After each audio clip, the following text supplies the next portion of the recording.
নেশা করি আমি, গাঁজা বাবা, ইয়াবা মদ, ডিফেন্সিডেল। আসসালামু আলাইকুম গাইস, আমি আছি জঙ্গল টিভি থেকে কিছু র্যান্ডম লোককে নিজের সম্পর্কে জিজ্ঞেস করি। ভাই আপনি কি নেশা করেন?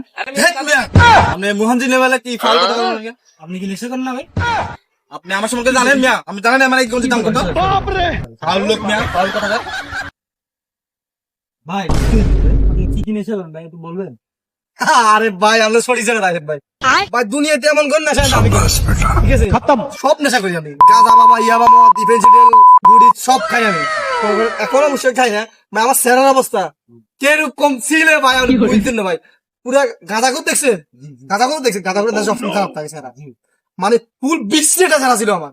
এখন আমি আপনার কি দেখামু, কি দিয়ে দেখামু? এদিকে আসেন, এই লোকটা দেখছেন? সেম এই লোকটা আমাদের সেরা ছিল আমার গাঁজা খাইতে। এই সময় গাঁজা খাইতে। আমি পারি না আর পারি না, আমি কেন মরি না।